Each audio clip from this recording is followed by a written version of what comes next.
Olá, eu sou Jéssica Candal. Eu sou Darama Candal. Fazemos parte do Quilombo Mocotó, aqui da freguesia de São Paulo, mais conhecido como Quilombo Malcolm X. E a gente vem trazendo mais um capítulo para vocês desse novo projeto, que se chama Salvo, que é o capítulo 11 da autobiografia. Mas antes de começar, eu tenho 3 convites para fazer para vocês. O primeiro é, nos dias 17, 18 e 19 de maio, vai acontecer o Cico e a Mal, ou nada mais nada menos que é o nosso final de semana inteiro dedicado a Mal, em comemoração aos 99 anos dele. Vai ter muito maracatu, muita capoeira, muito boxe, muita coisa massa, feita de gente preta pra gente preta. Então, se você é de São Paulo, tá querendo um lugar para ir, esse é o lugar para você, pretinho, pretinha, e também para criançada. Temos programação para todas as crianças pretas que chegarem no espaço, então corre para lá. Logo em seguida, dos dias 20 ao dia 24, vai rolar a 5ª semana da História Preta. Uma semana inteira dedicada de história preta e mais uma vez sendo feita de gente preta para gente preta. Essa é aquela parte da história que não te ensina na escola. Então, se liga nos formulários que está no nosso Linktree e segue lá. Também não podemos esquecer do nosso CFK, Consciência e Formação de Quilombo. É um processo para você entender sobre nacionalismo preto, sobre Marcus Garvey, sobre panafricanismo e conhecer um pouco da organização que é o Quilombo Mocotó. É a porta de entrada para fazer parte também da organização. Então, ó, não mosca, fica ligado no Linktree e nas nossas redes sociais. E agora, vamos ao capítulo. Capítulo 11, Salvo. Escrevi para Elijah Muhammad. Ele vivia em Chicago na ocasião, na South Michigan Avenue 6116, que hoje em dia é uma igreja pentecostal. Devo ter escrito pelo menos 25 vezes aquela primeira carta de uma página. Queria que fosse ao mesmo tempo legível e compreensível. Eu próprio quase não conseguia decifrar minha letra. Sinto vergonha só de lembrar. Minha ortografia e gramática eram péssimas. Mas da melhor maneira que pude, acabei despachando a carta, dizendo que eu ouvira falar a seu respeito por intermédio de meus irmãos e irmãs e pedindo desculpas pela maneira como escrevia. O Sr. Muhammad enviou-me uma resposta datilografada. O efeito que teve sobre mim a assinatura do mensageiro de Alá foi espetacular. Depois de dar-me as boas-vindas ao verdadeiro conhecimento, ele deu-me algo em quem pensar.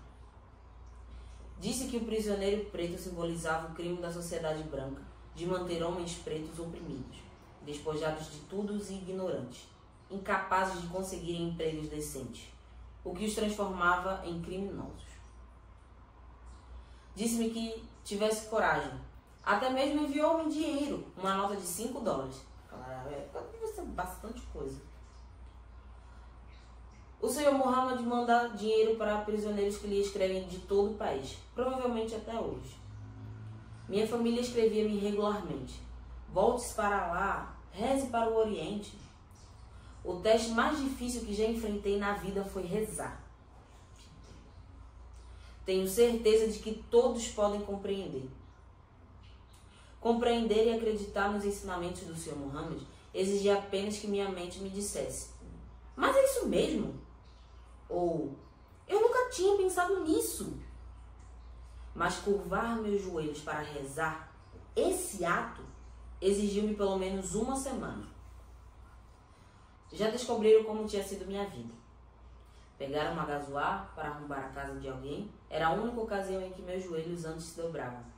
Eu tinha de fazer um tremendo esforço para dobrar os joelhos, e ondas de vergonha e constrangimento me forçavam a ficar em pé novamente. Para o mal, dobrar os joelhos, admitir sua culpa, implorar o perdão de Deus é a coisa mais difícil do mundo. É fácil para mim compreender e dizer isso agora. Mas naquela ocasião, quando eu era a personificação do mal, a coisa foi terrível. Vezes sem conta, eu me forçava a ficar na postura de prece a Alá. Quando finalmente consegui assumi-la sem me erguer imediatamente, descobri que não sabia o que dizer a Allah.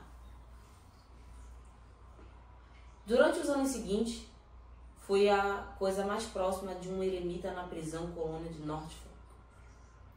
Nunca estive mais ocupado em toda a minha vida. Ainda me espanto quão rapidamente o meu padrão de pensamento da vida que levava anteriormente deslizou para fora da minha mente, como a neve de um telhado. Era como se alguma outra pessoa que eu conheci é que tivesse levado aquela vida de marginal, vivendo do crime. Volta e meia eu me surpreendia a pensar de uma maneira remota no meu eu anterior, como se fosse outra pessoa.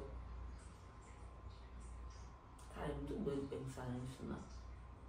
Hoje em dia eu penso como era nossa vida antes e pós-ocultor, e como tem sido. Não conseguia expressar direito as coisas que sentia na carta de uma página que enviava diariamente para o Sr. Elijah Muhammad. E escrevia pelo menos mais uma carta por dia, respondendo às cartas de meus irmãos e irmãs. Cada carta que eu recebia deles acrescentava alguma coisa ao meu conhecimento dos ensinamentos do Sr. Muhammad. Eu ficava sentado por horas a fio, examinando as fotografias dele. Nunca foi muito dado à inação. Sempre foi de fazer alguma coisa em relação a tudo que eu sentia intensamente. Acho que foi por isso, porque eu era incapaz de ficar sem fazer nada, que comecei a escrever para pessoas que tinha conhecido no mundo dos marginais, como Samuel Cafetão, John Hughes, o dono da casa de jogo, o ladrão de Jumpstead e diversos traficantes de tóxicos. Nas cartas, dizia-lhes tudo o que sabia a respeito de Allah, do Islã e do Sr. Elijah Muhammad, e enviava as cartas aos cuidados dos bares do Harlem ou Hawkesbury, em que os conhecera. Nunca recebi uma única resposta. O marginal e criminoso comum era analfabeto demais para escrever uma carta.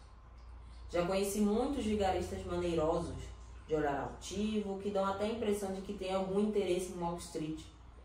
Em particular, porém, eles precisam arrumar alguém para ler uma carta, se a recebem. Além do mais, eu também não teria respondido a alguém que me escrevesse dizendo uma coisa tão esdrúxula como o homem branco é o demônio.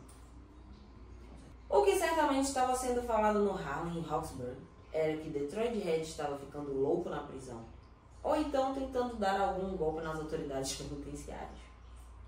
Durante os anos que passei na prisão colônia de Norfolk, nunca alguma autoridade me falou diretamente sobre essas cartas, embora todas passassem pela censura da prisão.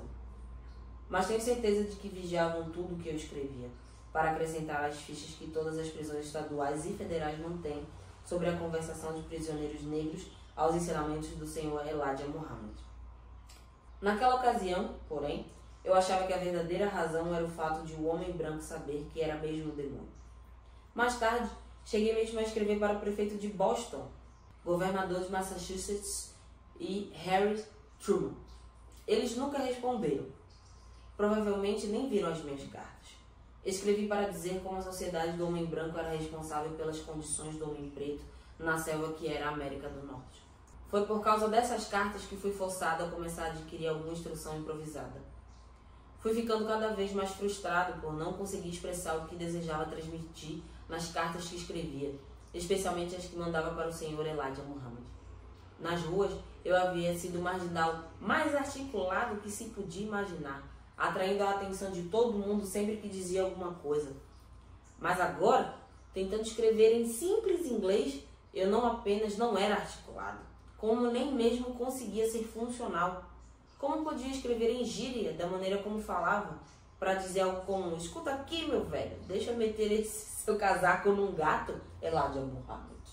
Muitos do que me ouvem hoje pessoalmente, em algum lugar ou através da televisão, muitos do que leem alguma coisa do que falei, certamente pensam que estudei muito além do 8º ano. Essa impressão é decorrente exclusivamente dos meus estudos na prisão. Eu tinha começado realmente na prisão em Charlestown, quando Bimbi me despertou inveja do seu estoque de conhecimentos. Bimbi sempre tomava conta de qualquer conversa de que participasse, e eu tentava imitá-lo. Mas cada livro que eu pegava tinha algumas frases que não conseguia absolutamente entender. Para mim, aquelas palavras eram como se estivessem escritas em chinês. É claro que depois de pular essas frases, eu ficava sem entender direito o que o livro estava querendo dizer. Ao chegar à prisão colônia de Norfolk, eu ainda tinha o hábito de pegar livros para ler, mas continuava a ler do mesmo jeito que antes, sem entender nada direito. E assim teria continuado se não fosse a motivação muito forte que tive. Cheguei à conclusão de que a melhor coisa que podia fazer era arrumar um dicionário, a fim de estudar, de aprender algumas palavras. Tive sorte também a raciocinar que precisava igualmente melhorar a caligrafia. A minha era terrível. Nem mesmo consegui escrever em linha reta. As duas ideias juntas é que me levaram a pedir um dicionário, assim como alguns cadernos e lápis na escola da prisão colônia de Norfolk. Passei 2 dias apenas folheando as páginas do dicionário, indeciso. Nunca imaginara que existissem tantas palavras. Não sabia quais as palavras que precisava aprender. Finalmente, só para iniciar alguma ação, comecei a copiar. Lentamente, com a maior dificuldade dos meus garranchos, copiei num caderno tudo que estava impresso na primeira página do dicionário, até os sinais de pontuação. Creio que levei um dia inteiro. Depois, em voz alta, li para mim mesmo tudo o que havia escrito e li repetidas vezes. Acordei na manhã seguinte pensando naquelas palavras, imensamente orgulhoso por compreender que não apenas escrevera tanto de uma só vez, mas também escrevera palavras que nunca antes pensara que existissem no mundo. Além disso, com um pouco de esforço, eu podia lembrar o que muitas dessas palavras significavam. Repassei as palavras cujo significado me escapava. Uma coisa engraçada, neste momento, a palavra que me surge à mente, daquela primeira página de dicionário, é aardvark, uma espécie de porco africano. O dicionário de uma fotografia do bicho, de rabo comprido, orelhas compridas, um mamífero africano, que vive de térmitas, pegando-as com a língua, como os tamanduás fazem com as formigas. Fiquei tão fascinado que segui em frente, copiando a página seguinte do dicionário. A mesma experiência ocorreu quando a estudei. A cada página subsequente, eu aprendia mais alguma coisa de pessoas, lugares e ocorrências da história. Na verdade, o dicionário é como uma enciclopédia em miniatura. Acabei finalmente de copiar por toda a letra A do dicionário, ocupando um caderno inteiro. Passei para a letra B. Foi assim que comecei a copiar o que acabaria sendo todo o dicionário. Passei a avançar muito mais depressa depois de alguma prática. Ajudou-me a escrever mais rapidamente. Entre o que escrevia nos cadernos e as cartas que enviava, acho que escrevi cerca de 1 milhão de palavras durante o resto do tempo que passei na prisão. Suponho que era inevitável que, na medida em que se ampliou o meu conhecimento de palavras, eu pudesse pela primeira vez pegar o livro, ler tudo e começar a compreender o que ele estava querendo dizer. Qualquer pessoa que lê muito pode imaginar um mundo novo que isso me abriu. Deixe-me dizer uma coisa. A partir dessa ocasião e até o momento em que deixei a prisão, eu aproveitava todo e qualquer momento livre de que disponha para ler, na biblioteca ou no meu quarto. Nem a força podia me afastar dos livros. Entre os ensinamentos do Sr. Muhammad, a correspondência, as visitas, geralmente de ela e Reginald, e a leitura de livros, os meses foram passando sem que eu sequer pensasse que estava preso. Para dizer a verdade, até aquele momento, eu nunca fora tão verdadeiramente livre. A biblioteca da prisão colônia de Norfolk ficava no prédio da escola. Diversos cursos eram ensinados ali, por instrutores que vinham de lugares como as universidades de Harvard e Boston. Os debates semanais entre grupos de prisioneiros eram também realizados no prédio da escola. Qualquer um ficaria espantado ao descobrir como eram animados os debates entre os presos e como a audiência apanhava atentamente em temas como déficit da leite aos bebês. Nas prateleiras da biblioteca podiam-se encontrar livros praticamente sobre qualquer assunto. De caráter geral, uma parte considerável da imensa coleção particular que Parkhurst levara à prisão ainda estava em caixas no fundo da biblioteca. Eram milhares de livros antigos. Alguns pareciam mesmo muito velhos, com as páginas amareladas, as encadernações antigas parecendo pergaminhos. Parkhurst, como já mencionei, parecia ter tido interesse especial por história e religião. Dispunha do dinheiro e da autoridade para possuir uma porção de livros que não se encontravam normalmente nas livrarias. qualquer biblioteca de universidade ficaria na maior satisfação em obter aquela coleção. Como se pode imaginar, especialmente numa prisão em que a ênfase maior era a reabilitação, qualquer preso que demonstrasse o interesse por livros não podia deixar de ser encarado com a maior simpatia. Havia um número considerável de presos que liam muito, especialmente entre os debatedores mais populares. Alguns eram apontados como verdadeiras enciclopédias ambulantes. Eram quase celebridades. Tenho certeza de que nenhuma universidade exigiria de qualquer estudante que devorasse tantos livros como fiz quando esse mundo novo se abriu para mim, quando descobri que podia ler e compreender. Eu lia mais no meu quarto do que na biblioteca. Um preso que se sabia ler muito podia pegar mais do que o número máximo de livros permitido. Eu preferia ler no isolamento total do meu quarto. Quando progredi para a leitura de coisas realmente sérias, ficava profundamente irritado todas as noites, por volta das 10 horas, com o aviso de todas as luzes apagadas. Tinha a impressão de que as luzes sempre se apagavam justamente no momento em que eu estava no meio de um trecho absorvente. Felizmente, havia uma luz no corredor bem diante da minha porta, projetando alguma luz no quarto.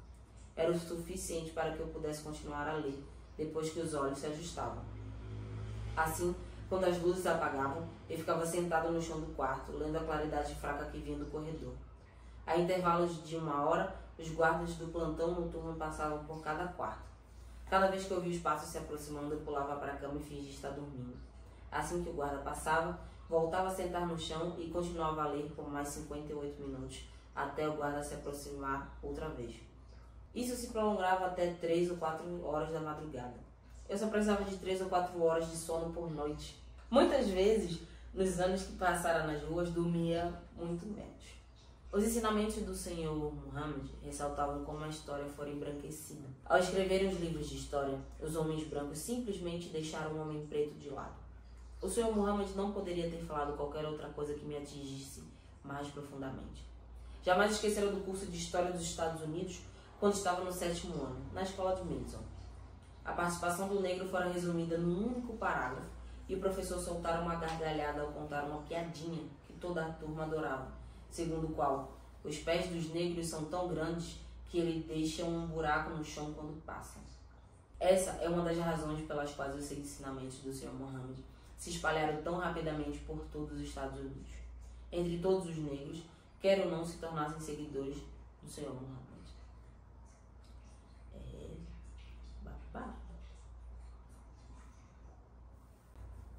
Os ensinamentos soam como verdadeiros, para todos os negros.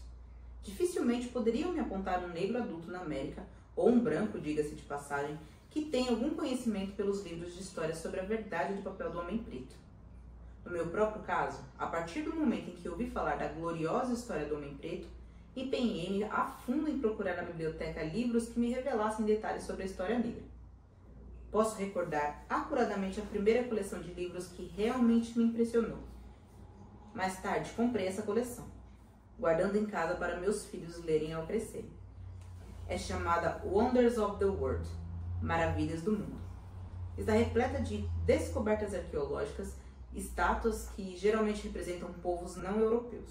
Encontrei livros como Story of Civilization, História da Civilização, de Will Durant, The Outline of Story, Esboço da História, de H.G. Wells, Souls of Black Folk, A Alma dos Negros, de W.E.B. Du Bois, permitiram-me vislumbrar a história dos negros antes de virem para a América. Negro History, História Negra, de Carter G. Woodson, abriu meus olhos sobre os impérios negros, antes dos pretos serem levados como escravos para os Estados Unidos, e sobre a primeira luta dos negros para conquistar a liberdade. Os 3 volumes de Sex and Race, Sexo e Raça, de J. N. Rogers, falaram-me sobre a miscigenação racial dos tempos de Cristo, sobre Êxopo, um preto que contava fábulas sobre os faraós do Egito, sobre os grandes impérios coptas cristãos, sobre a Etiópia, a mais antiga civilização preta contínua na Terra, assim como a China é a mais antiga civilização contínua.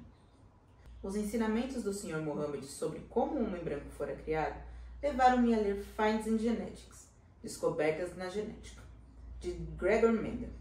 Foi na letra G do dicionário que descobri o que significava genética. Estudei atentamente esse livro do monge austríaco.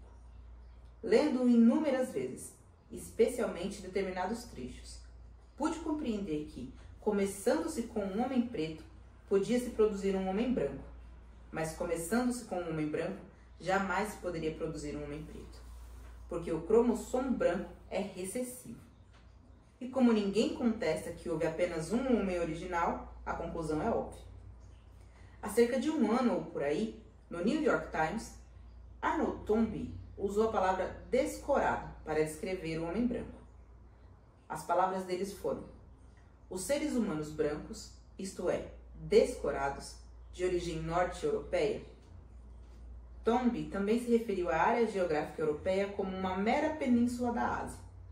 Disse que não existe nenhum continente chamado Europa.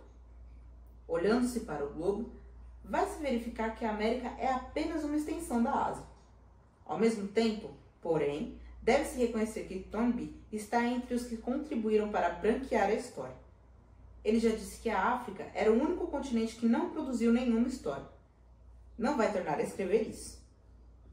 Agora, a cada dia que passa, a história se torna mais e mais patente.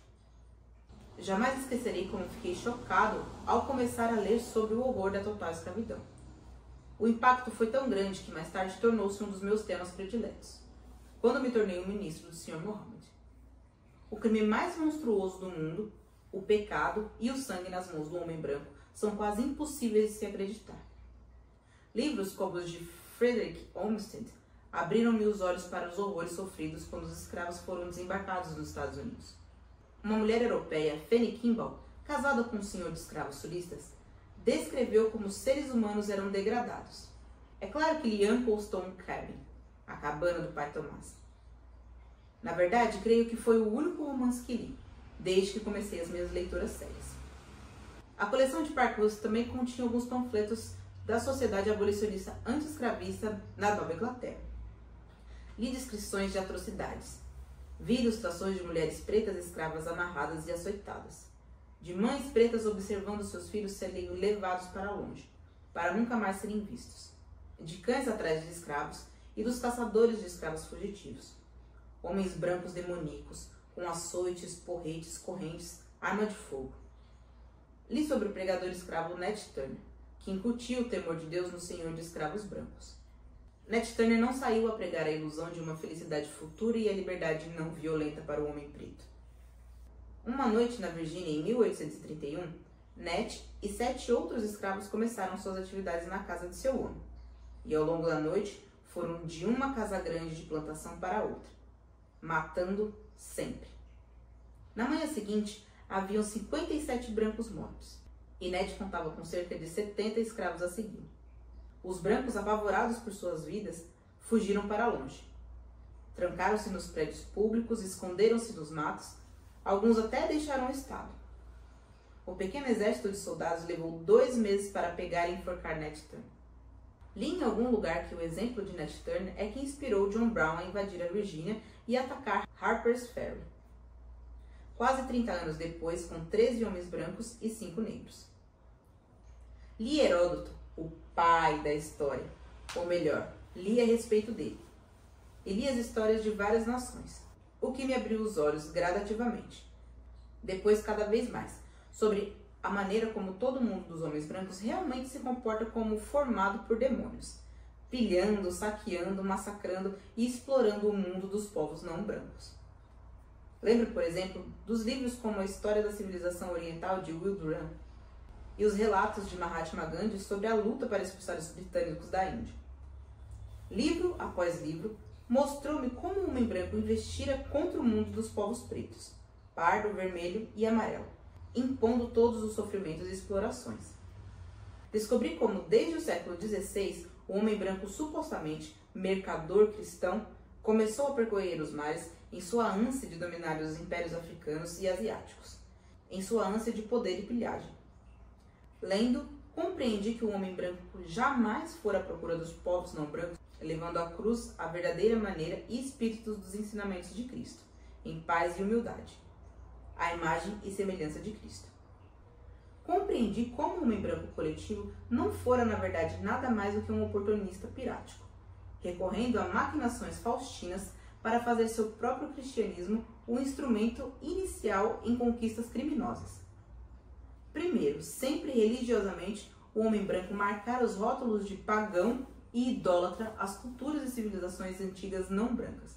Assim, preparando o cenário, o homem branco lançava sobre as suas vítimas não brancas a sua arma de guerra.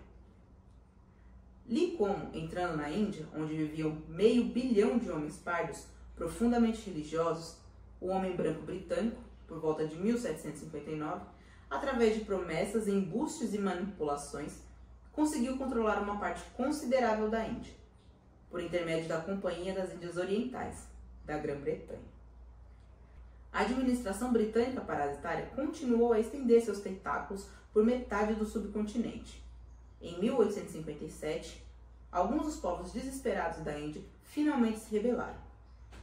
E excetuando-se o tráfico de escravos africanos, a história não registrou em tempo algum uma carnificina humana tão desnecessária, bestial e impiedosa quanto a repressão britânica aos povos indianos não brancos. Mais de 115 milhões de pretos africanos, aproximadamente a população dos Estados Unidos em 1930, foram assassinados ou escravizados durante o tráfico de escravos. Li também como, depois que o mercado de escravos ficou saciado, as potências brancas canibalistas da Europa em seguida transformaram as regiões mais ricas do continente negro em colônias. E as chancelarias da Europa, ao longo do século seguinte, empenharam-se num jogo de xadrez de exploração brutal e a luta pelo poder, do Cape Horn ao Cairo. 10 guardas e o diretor da prisão não teriam conseguido me arrancar daqueles livros. Nem mesmo Elijah Muhammad poderia ter sido mais eloquente do que aqueles livros, proporcionando-me provas incontestáveis de que o homem branco coletivo se comportara como um demônio, praticamente em todos os contatos com o mundo do homem coletivo não branco. Fico hoje escutando o rádio, assistindo televisão e lendo as manchetes sobre medo e tensão do homem branco coletivo em relação à China. Quando o homem branco declara sua ignorância dos motivos pelos quais os chineses tanto os odeiam. Minha mente não pode deixar de recordar tudo que li na prisão, sobre a maneira como os impiedosos antepassados desse mesmo homem branco saquearam a China, no momento em que a China estava confiante e impotente. Os mercadores cristãos brancos originais mandaram para a China milhões de quilos de ópio. Por volta de 1839, eram tantos chineses viciados que o desespero do governo da China destruiu 20.000 barricas cheias de ópio. A primeira guerra do ópio foi prontamente declarada pelo homem branco. Imaginem só, declarar guerra contra alguém que se recusa a ser narcotizado. Os chineses foram fragorosamente derrotados, com a pólvora que eles próprios haviam inventado. O Tratado de Nanquim obrigou a China a pagar o homem branco britânico pelo próprio ópio destruído. Obrigou a China a abrir os grandes portos da China ao comércio britânico. Obrigou a China a abandonar Hong Kong. Fixou tão baixas tarifas de importação da China que não demorou muito para que os produtos britânicos ordinários inundassem o país, mutilando o desenvolvimento industrial da China. Depois de uma segunda guerra do ópio, os tratados de Tientsin legalizaram o terrível comércio do ópio. Legalizaram o controle britânico-franco-americano do serviço aduaneiro chinês. A China tentou protelar a ratificação desses tratados. Por causa disso, Pequim foi saqueada e incendiada. Matem os demônios brancos estrangeiros! Foi o grito de guerra dos chineses na rebelião Boxer, em 1901. Perdendo novamente, dessa vez os chineses foram expulsos das áreas mais selecionadas de Pequim. O homem branco, perverso e arrogante, espalhou pela cidade as placas que ficaram famosas. Não é permitida a entrada de chineses e cachorros. A China Vermelha, depois da Segunda Guerra Mundial, fechou suas portas ao mundo branco ocidental. Os gigantescos esforços chineses no setor agrícola, científico e industrial estão descritos num livro que a revista Life publicou recentemente. Alguns observadores no interior da China Vermelha informaram que o mundo jamais conheceu uma campanha de ódio ao mundo branco tão intensa quanto a que se realiza atualmente nesse país, que dentro de 50 anos terá metade da população da Terra, se continuarem os atuais índices de natalidade. E tudo indica que alguns privilegiados cérebros chineses voltarão em breve para sua terra, tendo em vista os recentes testes nucleares bem-sucedidos na China. Vamos enfrentar a realidade. Podemos ver na ONU uma nova ordem mundial sendo moldada, ao longo da fronteira de cor, com uma aliança entre nações não brancas. O embaixador Adlai Stevenson, representante da América na ONU, queixou-se não faz muito tempo de que estava sendo travado nas Nações Unidas um jogo sujo. Ele estava certo. Estava enfrentando a realidade. Um jogo sujo está mesmo sendo jogado. Mas o embaixador Stevenson falou como Jesse James, acusando o xerife de estar empunhando uma arma. Por quê? Na história mundial, quem já jogou um jogo sujo pior do que um homem branco? O Sr. Mohammed, para quem eu escrevia diariamente, não tinha a menor ideia do novo mundo que se abriu para mim através dos esforços que fiz para confirmar seus ensinamentos nos livros. Ao descobrir a filosofia, tentei me enfranhar em todos os grandes marcos do desenvolvimento filosófico. Pouco a pouco, li a maioria dos filósofos antigos ocidentais e orientais. Acabei tendo preferência pelos filósofos orientais. Finalmente, fiquei com a impressão de que a maior parte da filosofia ocidental foi extraída de pensadores orientais. Sócrates, por exemplo, viajou pelo Egito. Algumas fontes chegam mesmo a dizer que Sócrates foi iniciado em alguns dos mistérios egípcios. Obviamente, Sócrates tirou uma parte de sua sabedoria de pensadores orientais. Tenho refletido muitas vezes sobre as novas perspectivas que a leitura me abriu. Já sabia, quando ainda estava na prisão, que a leitura mudara para sempre o curso da minha vida. Pelo que entendo hoje, a leitura despertou dentro de mim uma ânsia muito tempo adormecida de estar mentalmente vivo. É certo que eu não estava procurando conquistar nenhum diploma, o símbolo de status que uma universidade confere a seus estudantes. O fato é que a minha educação autodidata me proporcionou a cada livro que lia uma extrema sensibilidade à surdez, mudez e cegueira que estava afligindo a raça preta na América. Não faz muito tempo, um escritor inglês telefonou-me de Londres, fazendo diversas perguntas. Lembro perfeitamente de uma delas. Qual foi a sua universidade? Ao que respondi, os livros. Ninguém jamais me surpreender em 15 minutos livres que eu não esteja aproveitando para estudar alguma coisa que possa contribuir para ajudar o homem preto. Fui ontem fazer uma conferência em Londres. No avião, voando através do Atlântico, nas duas direções. Fiquei estudando documentos sobre a maneira como a ONU pretende garantir os direitos humanos das minorias oprimidas no mundo. O homem preto americano é o mais vergonhoso caso de opressão de minoria no mundo. O que faz o homem preto pensar em si mesmo como uma simples questão interna dos Estados Unidos é uma expressão. Apenas duas palavras: direitos civis. Mas como pode o preto obter os direitos civis antes de conquistar o primeiro direitos humanos? Se o preto americano começar a pensar sobre os seus direitos humanos e depois a passar a pensar em si mesmo como parte de um dos maiores povos do mundo, vai descobrir que o seu caso deve ser tratado pela ONU. Eu não posso imaginar um caso melhor. São 400 anos de sangue e suor negros investidos aqui na América. Apesar disso, o homem branco continua a obrigar o homem preto a suplicar por tudo o que cada nova leva de imigrantes recebe de mão beijada, no mesmo instante em que desce do navio. Mas estou divagando. Respondi ao inglês que a minha universidade eram os livros, uma boa biblioteca. Cada vez que embarco em um avião, levo um livro que estou querendo ler. E atualmente isso representa muitos livros. Se eu não tivesse que sair às ruas todos os dias para trabalhar como um homem branco, poderia passar o resto da minha vida lendo. Só para satisfazer a minha curiosidade. Porque não se pode mencionar qualquer assunto pela qual eu não tenha alguma curiosidade. Não creio que alguém jamais tenha aproveitado tanto quanto eu o fato de ir para a prisão. A prisão me permitiu estudar muito mais intensamente. O que teria feito se minha vida transcorresse de maneira diferente e eu tivesse cursado alguma universidade?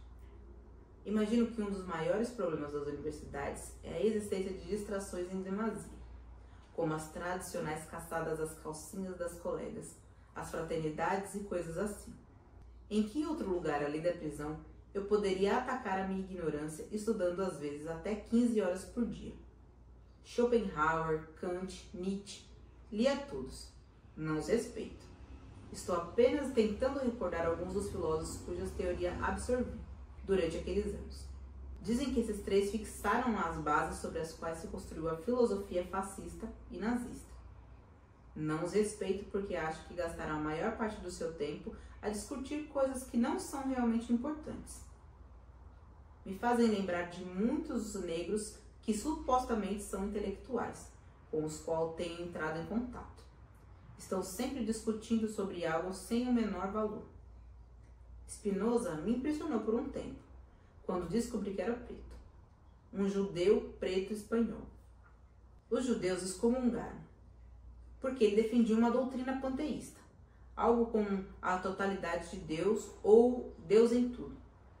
Os judeus fizeram serviços fúnebres por Spinoza, indicando assim que para eles o filósofo estava morto. A família de Spinoza foi expulsa da Espanha e, se bem me lembro, acabaram se fixando na Holanda. Vou dizer uma coisa. Todo o fluxo da filosofia ocidental meteu-se agora num beco sem saída. O homem branco cometeu contra si mesmo, assim como contra o homem preto, uma fraude tão gigantesca que está numa entalada. Isso aconteceu por causa da sua necessidade elaborada e neurótica de esconder o verdadeiro papel do homem preto na história. O homem branco tem que enfrentar hoje o que está acontecendo no continente preto, a África. Pense nos artefatos que estão sendo descobertos ali, comprovando repetidamente que o homem preto possui uma civilização excepcional e sensível, muito antes do homem branco sair das cavernas. Abaixo do Saara, nas regiões em que a maioria dos antepassados dos negros da América foi sequestrada, estão sendo desenterrados algumas das melhores peças de artesanato, escultura e outros objetos que o homem moderno já conheceu.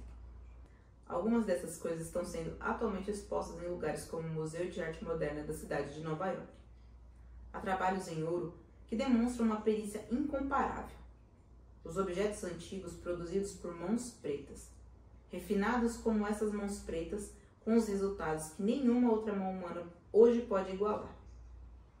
A história tem sido tão embranquecida pelo homem branco que até mesmo os professores pretos conhecem pouco mais do que o homem negro ignorante sobre seus talentos, as ricas civilizações e culturas do homem preto de milênios atrás. Já fiz várias conferências em universidades pretas. Alguns desses pretos PhD que sofreram lavagem cerebral, os suspensórios a se arrastarem pelo chão de tão carregados de diploma, foram correndo dizer aos jornais do homem branco que eu sou um fanático preto. Ora, muitos deles estão há 50 anos atrasados no tempo. Se eu fosse presidente de uma dessas universidades pretas, empenharia até o campus, se fosse necessário para enviar um bando de estudantes pretos para a África, a fim de desenterrar mais e mais provas da grandeza histórica da raça preta. O homem branco está agora escavando e procurando na África. Um elefante africano não pode tropeçar sem cair em cima de algum homem branco com uma pá. Praticamente todas as semanas lemos alguma notícia sobre uma grande nova descoberta de civilizações perdidas na África. O novo é apenas a atitude da ciência branca. As antigas civilizações do homem preto estão enterradas no continente preto durante todo o tempo. Vou te dar um exemplo. O antropólogo britânico Dr. Louis S. Leakey está exibindo alguns ossos fossilizados, um pé, parte de uma mão, algumas mandíbulas e fragmentos de crânio. Com base nesses ossos, o Dr. Leakey vem dizendo que está na hora de reescrever inteiramente a história da origem do homem. Essa espécie de homem viveu 1.818.036 anos antes de Cristo. E esses ossos foram encontrados em Tanganyika, no continente preto. É um crime a mentira que vem sendo impingida às gerações de homens pretos e também de homens brancos. Crianças pretas inocentes, nascidas de pais que acreditavam que sua raça não tinha história. Crianças pretas vendo, antes de poderem falar, que seus pais consideravam-se inferiores. Crianças pretas inocentes crescendo, desperdiçando suas vidas, morrendo de velhice e o tempo todo envergonhadas de serem pretas. Mas a verdade está sendo revelada agora. Babado. Duas outras áreas de experiência que me têm sido extremamente importantes na vida, desde que recuperei a liberdade, foram inicialmente abertas na prisão colônia de Norfolk. Por um lado, tive as primeiras experiências de abrir os olhos dos meus irmãos pretos submetidos à lavagem cerebral para algumas verdades sobre a raça preta. E outra coisa, depois que leram bastante para conhecer algumas coisas, comecei a participar do programa de debates semanais da prisão Colônia, o meu batismo de falar em público. Tenho de admitir um fato triste e vergonhoso. Eu gostava tanto de viver no meio dos brancos que, na prisão, não me agradava a maneira como os presos negros ficavam unidos. Mas quando os ensinamentos do Sr. Muhammad mudaram minha atitude em relação aos meus irmãos pretos, por um sentimento de culpa e vergonha, comecei a aproveitar toda e qualquer oportunidade de recrutar novos membros para as hostes dele. É preciso ter cuidado, muito cuidado mesmo, ao apresentar a verdade ao homem preto que nunca antes ouviu a verdade a respeito de si mesmo, de sua espécie e do homem branco. Meu irmão Reginald disseram-me que todos os muçulmanos passavam por essa experiência no trabalho de recrutamento para o Sr. Muhammad. O irmão preto foi submetido a uma lavagem cerebral tão grande que pode até mesmo sentir-se inicialmente repelido ao ouvir a verdade. Reginald aconselhou que a verdade deveria ser apresentada em gotas, pouco a pouco. E era preciso esperar um pouco até que a primeira parte fosse absorvida, antes de avançar para a etapa seguinte. Comecei falando aos meus irmãos pretos que estavam presos sobre a gloriosa história do homem preto. Eram coisas com as quais eles nunca haviam sonhado. Contei-lhes as terríveis verdades dos tráficos de escravos, das quais nunca tinham ouvido falar. Ficava observando os rostos deles quando lhe falava a respeito, porque o homem branco apagara completamente o passado dos escravos. Um negro na América nunca podia saber qual seu verdadeiro nome de família ou sequer de que tribo descendia. Os mandingos, Wolof, Serer, Fula, Fante, Achante e outras. Contei que alguns escravos trazidos da África falavam árabe e eram da religião islâmica. Muitos daqueles condenados pretos não queriam acreditar nas minhas palavras. Só acreditariam se ouvissem aquelas coisas da boca de um homem branco. Por isso, frequentemente eu lia para aqueles irmãos trechos escolhidos de livros dos brancos. Explicava que a verdade era conhecida por alguns homens brancos, os estudiosos do assunto. Mas houvera uma conspiração ao longo das gerações para manter a verdade oculta dos pretos. Eu observava atentamente como cada um reagia. Tinha sempre que tomar todo o cuidado, pois nunca sabia quando algum preto que sofrera uma lavagem intensa demais, algum pai Tomás, iria assentir ao ouvir as minhas palavras e depois sairia correndo para contar ao homem branco. Quando sentia que alguém estava maduro, e sempre dava para sentir, tratava de separá-lo dos demais e dizia o que o Sr. Muhammad ensinava: o homem branco é o demônio. Isso deixava muitos chocados, até começarem a pensar a respeito. Provavelmente, essa é uma das grandes preocupações do sistema penitenciário americano hoje em dia. A maneira como os ensinamentos muçulmanos, circulando entre todos os negros do país, estão convertendo os novos muçulmanos entre os pretos nas prisões. O problema é que os pretos estão nas prisões em porcentagem muito maior do que a sua proporção na população em geral. Entre todos os negros, o condenado preto é o que está mais predisposto a aceitar a afirmação de que o homem branco é o demônio. Diga isso a qualquer negro, exceto pelos negros relativamente poucos que são partidários da integração, os chamados intelectuais, e pelos que são gordos e felizes, surdos, mudos e cegos, vivendo das migalhas da mesa opulenta do homem branco, estará se tocando no nervo vital do homem preto americano. Ele pode levar um dia para reagir, um mês, um ano. Pode nunca reagir abertamente. Mas de uma coisa podemos ter certeza: quando ele pensa em sua própria vida, vai verificar que, no seu caso pessoal, o homem branco indubitavelmente tem se comportado como um demônio. Deixe esse homem preto enjaulado começar a pensar da mesma maneira que eu, quando tomei conhecimento dos ensinamentos do Sr. Elijah Muhammad. Deixe-o começar a pensar como se tivesse melhores oportunidades quando era jovem e ambicioso. Poderia ter se tornado um advogado, médico, cientista, qualquer coisa. Deixe esse homem preto enjaulado começar a compreender, como me aconteceu, que desde o primeiro desembarque de um navio negreiro, os milhões de negros da América têm sido como ovelhas num covil de lobos. É por isso que os prisioneiros pretos tornam-se muçulmanos rapidamente, quando os ensinamentos de Elijah Muhammad chegam às suas celas através de outros presos já convertidos ao Islã. O homem branco é o demônio. É um eco perfeito para a experiência da vida inteira desse condenado preto. Já falei como os debates constituíam um grande acontecimento semanal na prisão colônia de Norfolk. As leituras mantinham minha mente como vapor sob pressão. De alguma forma, eu precisava começar a falar ao homem branco a respeito de si mesmo, francamente. Cheguei à conclusão de que podia fazê-lo escrevendo-me para os debates. Ficar em pé e falar para uma audiência era algo que nunca me passara pela cabeça, ao longo de toda a minha vida anterior. Nas ruas, dando golpes de todas as espécies, traficando tóxicos, roubando, eu poderia sonhar com 1 quilo de haxixe. Jamais teria um sonho tão desvairado como o de que um dia iria falar em anfiteatros das maiores universidades americanas, em programas de rádio e televisão, para não mencionar conferências no Egito, por toda a África, na Inglaterra. Mas uma coisa posso dizer. Ali na prisão, debatendo, falando para uma multidão de presos, a experiência foi tão inebriante quanto havia sido a descoberta do conhecimento, através da leitura. De pé na frente da multidão, todos me olhando, as coisas que estavam na minha cabeça saindo pela boca, enquanto o cérebro trabalhava incessantemente à procura da melhor coisa para dizer em seguida.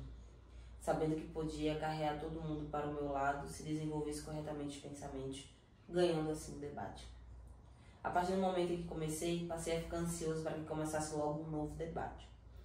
Qualquer que fosse o tema selecionado que me era atribuído, eu tratava de estudar tudo o que podia encontrar a respeito. Põe-me no lugar do oponente e determinava como tentaria vencer se estivesse no outro lado. E depois, arrumava um jeito de rebater todos os argumentos em contrário à minha tese.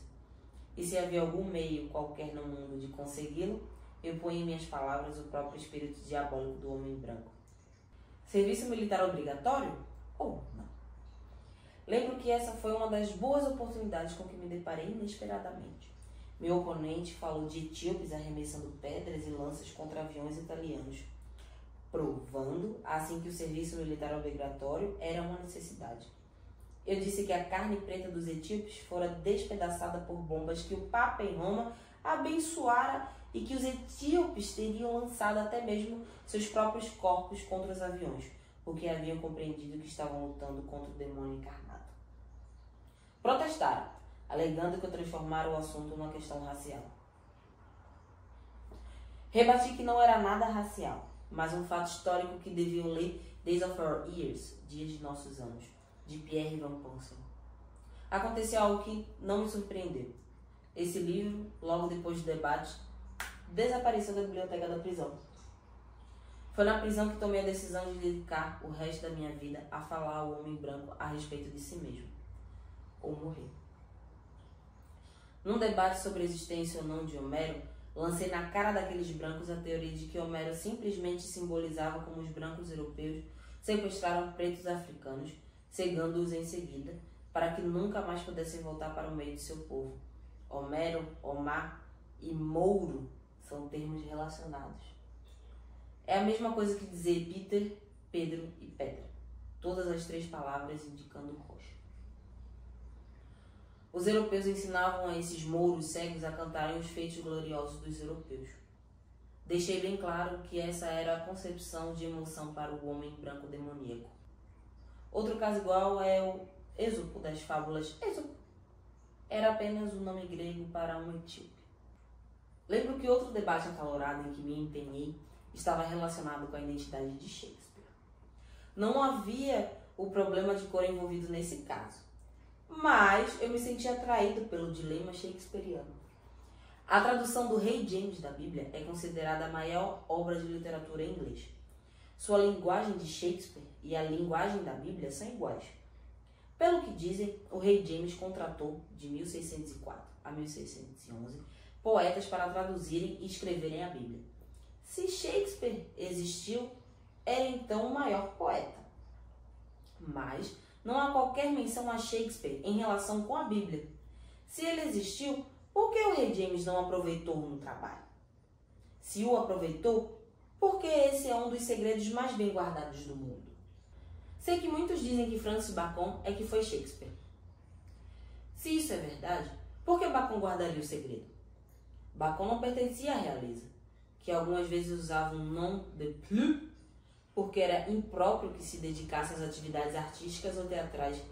O que Bacon teria a perder? Na verdade, seria justamente o contrário. Bacon teria tudo a ganhar. Nos debates na prisão, formulei a teoria de que havia sido o próprio rei James o verdadeiro poeta que usara o nom de plume Shakespeare. O rei James era extraordinário. Foi o maior rei que já sentou no trono britânico. Quem mais entre a realeza no seu tempo teria o talento fabuloso para escrever as obras de Shakespeare? Foi ele quem deu os últimos retoques poéticos na Bíblia, que por si mesma e na versão ainda atual do rei James cativou o mundo. Quando meu irmão Reginald ia visitar-me, ele falava a respeito das novas informações que descobrira para confirmar os ensinamentos muçulmanos. Li Paradise Lost, Paraíso Perdido, de Milton, no volume 47 ou 44 dos clássicos de Harvard. O demônio expulso do paraíso estava tentando reconquistá-lo. Usava as forças da Europa, personificadas pelos papas Carlos Magno, Ricardo Coração de Leão e outros cavaleiros. Interpretei isso como uma comprovação de que os europeus eram motivados e comandados pelo demônio ou a personificação do demônio.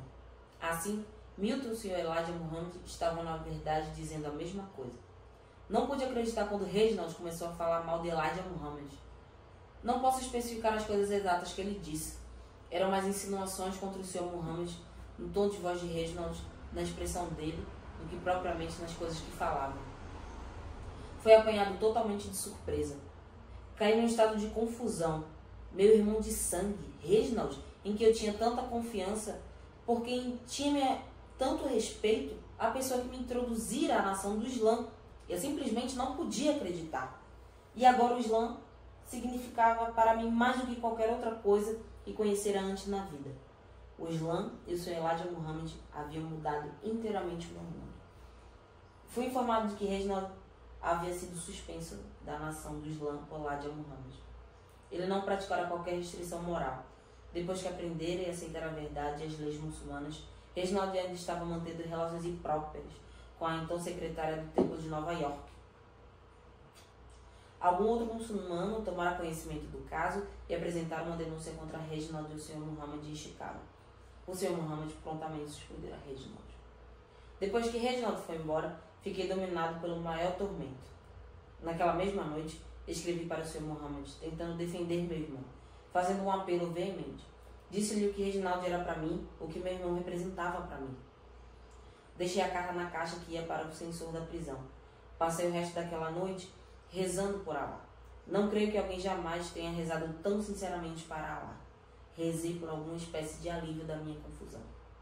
Na noite seguinte, quando estava deitado na cama, percebi subitamente com um sobressalto que havia um homem sentado ao meu lado na cadeira. Usava um terno preto. Lembro perfeitamente. Podia vê-lo tão nitidamente quanto vejo qualquer pessoa para quem olha. Ele não era preto e não era branco. Tinha a pele parda, mas para o claro, um semblante de asiático, cabelos pretos oleosos. Olhei diretamente para o seu rosto. Não fiquei assustado.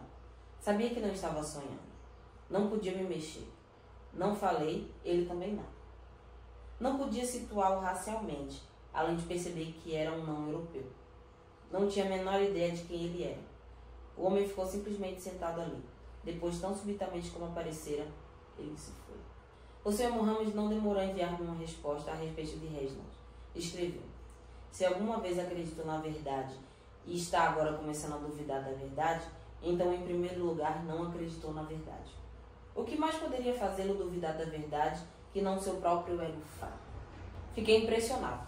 Reginald não estava levando a vida disciplinada de um muçulmano. Eu sabia que Elijah Muhammad estava certo. E meu irmão de sangue estava errado. Porque o certo é o certo e o errado é o errado.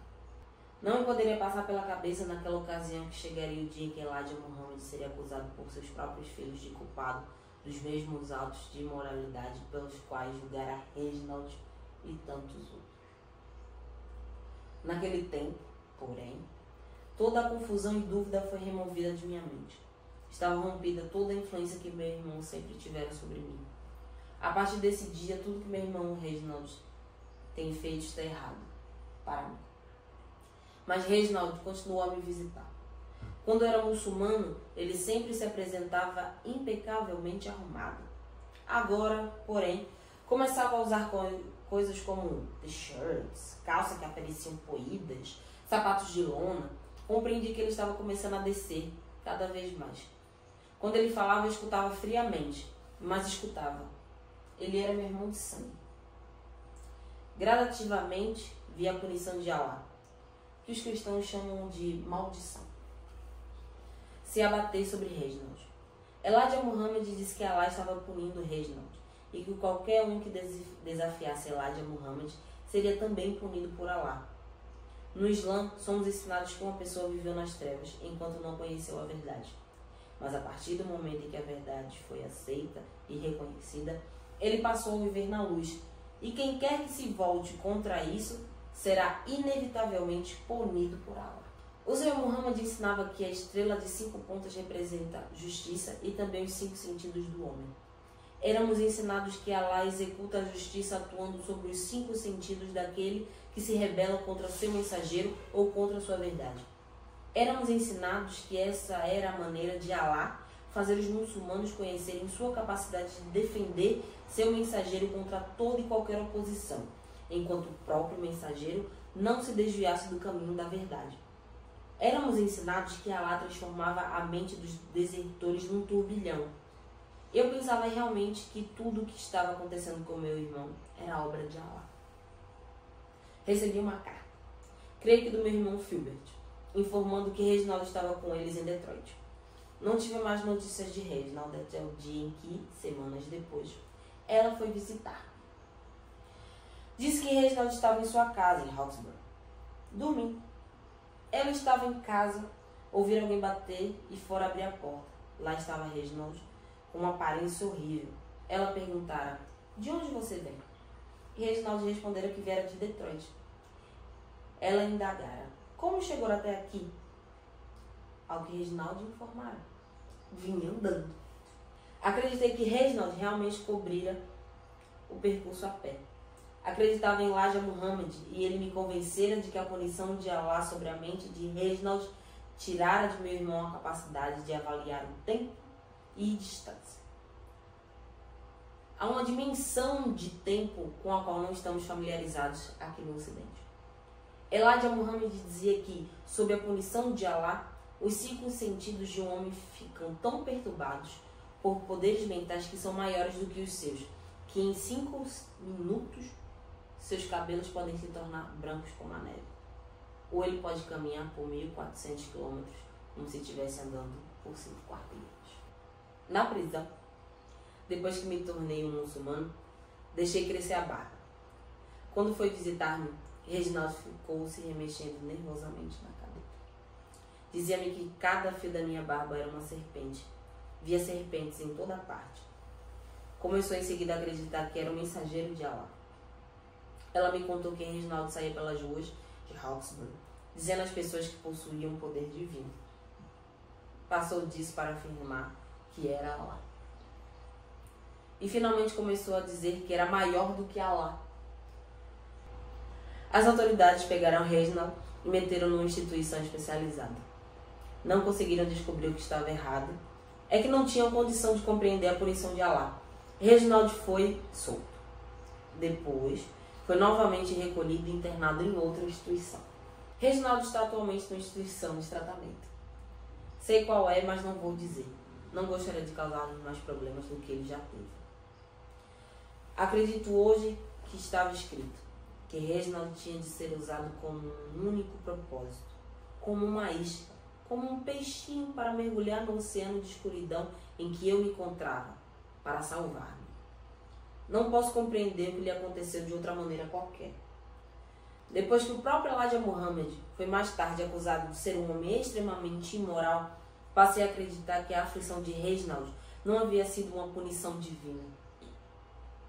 Ele ficara assim pela dor que sentira ao ser totalmente rejeitado por sua própria família, por causa de Elijah Muhammad.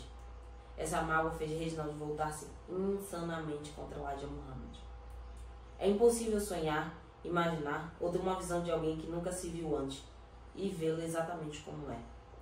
Ver alguém e vê-lo exatamente como parece é ter uma antivisão. Mais tarde, eu iria acreditar que a minha antivisão foi a de mestre W.D. Fard, o Messias, aquele a quem Elijah Muhammad afirmava tê-lo designado como seu último mensageiro para o povo preto da América do Norte. Passei o último ano preso de volta à prisão de Charlestown. Mesmo entre os prisioneiros brancos, já se espalhara a notícia a meu respeito. Alguns dos condenados pretos vítimas de lavagem cerebral falavam demais. E sei que os censores haviam feito relatórios sobre a minha correspondência. Passei o último ano preso de volta à prisão de Charlestown. Mesmo entre os prisioneiros brancos, já se espalhara a notícia a meu respeito. Alguns dos condenados pretos vítimas de lavagem cerebral falavam demais. E sei que os censores haviam feito relatórios sobre a minha correspondência. As autoridades da prisão colônia de Norfolk ficaram perturbadas. Usaram como razão para a minha transferência o fato de me ter recusado a tomar algumas injeções num programa de imunização ou algo parecido. A única coisa que me preocupava era o fato de não me restar muito tempo antes de ter direito a solicitar livramento condicional. Mas raciocinei que poderiam encarar a minha pregação do Islã de outra forma. Ao invés de me manterem preso, talvez fosse melhor que me soltassem logo de uma vez. Eu entrara na prisão com uma vista 20 por 20.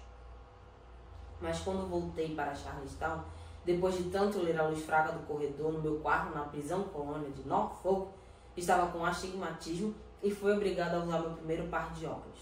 Eu não tinha tanta facilidade de movimento na prisão de Charlestown, que era muito mais rigorosa, mas descobri que muitos negros estavam num curso sobre a Bíblia e resolvi comparecer também. Quem dirigia o curso era um estudante do seminário de Harvard, alto, louro, de olhos azuis, um perfeito demônio. Ele fazia uma pré-leção e depois começava uma sessão de perguntas e respostas. Não sei qual dos dois havia lido a Bíblia mais, se ele ou eu.